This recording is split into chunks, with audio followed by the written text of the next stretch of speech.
Hello. Hello. ആ, പിന്നെ അളിയ ഇന്നലത്തെ ബാറിനാണ് വിഷയം ഉണ്ടായി അളിയ. വാറിലൊന്നും എന്റെ ഞങ്ങൾ അതിൽ എങ്ങനെ പോയപ്പോ ഒരു ചെറിയ അത് വലിയ വിഷയമൊന്നുമല്ല, ചെറിയൊരു ഒന്നും തള്ളു വാക്കേറ്റോ അത്രേ ഉള്ളൂ. അളിയുടെ മുഖം എല്ലാം കൂടെ കമ്മണ്ട എല്ലാം ഊരി, പിന്നെ കണ്ണുമെല്ലാം കലങ്ങിയിരിക്കുവന്നല്ലേ. അടി ഇഷ്ടംപോലെ കൊണ്ടുവന്നാ ഞാൻ പറഞ്ഞു. അടി അങ്ങനൊന്നും കൊണ്ടില്ല, പിന്നെ കുറെ അടിയൊക്കെ കിട്ടി, അല്ലാതെ വേറെന്തോ ചെയ്യാനാ. ആയിരത്തി നമ്മള് അളിയ ഒറ്റക്കുള്ളായിരുന്നു. ഇതിലെ യവന്മാര് 3 പേരുണ്ടായിരുന്നു. ആ, യവന്മാര് 3 പേരെന്ന് പറഞ്ഞാൽ താടിയെ കുടിയെ ഉള്ള 3 പേര് അവന്മാര് നിന്നും കിടിക്കുക. നമുക്ക് പറ്റിയെന്ന് അളി പറഞ്ഞാൽ ഞാനും പിന്നെ സുഹൃത്തുക്കാരും വാപ്പായും ഒറ്റയ്ക്കും. നിങ്ങൾ 3 പേര് ഒറ്റയ്ക്ക്? അവര് 3 പേരുണ്ടായിരുന്നെന്ന്. അളിയൻ 3 പേര്, നിങ്ങൾ 3 പേര് ഒറ്റയ്ക്ക്? ഞാനും വാപ്പായും ഇക്കായും ഒറ്റയ്ക്ക്, അവന്മാര് 3 പേരും. ഓ, എന്തോ പറയാനാ ആ, പറഞ്ഞത്. അങ്ങനെ പറ്റിയതാ. ആന്നല്ലേ.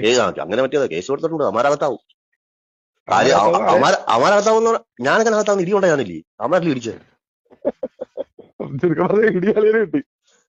ഞങ്ങൾ 3 പേര് ഒറ്റയ്ക്കല്ലോ, അവന്മാര് തടിയെ കൂടിയ പോലെ അവന്മാര് എന്തോ ചെയ്യാൻ, അവന്മാര് നമുക്ക് പിടിച്ചിരിക്കാൻ പറ്റിയില്ല. മാത്രമല്ല ഇത് സംഭവിച്ചെന്ന് അറിയോ, ഉം. എന്റെ മൂക്കാൻ വേണ്ടിട്ട് ഇടി കൊണ്ടപ്പോഴത്തേക്ക് ഇക്ക കയറി ഓടി. ഓ, ആരാ നമ്മുടെ സുധീർക്കായി? സുഹീർ കയറി ഓടി. വാപ്പ അന്തം വിട്ട് നോക്കി വെക്കുവോ, ആ സക്കത്തിൽ അവന്മാരെ കീറി തന്നെ. ഓ, ആ, അതാണ് ആ, പറ്റും. പോട്ട് നമ്മൾ കേസും കൊടുത്തു. ഞാനിവിടെ ഇല്ലാന്ന് ഭാഗ്യമായി, അല്ലെങ്കിൽ അടി എനിക്കും കൊണ്ടല്ലോ. അളിയോളം എങ്ങനെ അളിയുണ്ടായിരുന്നു, ഞാനും കൂടിയാണ്.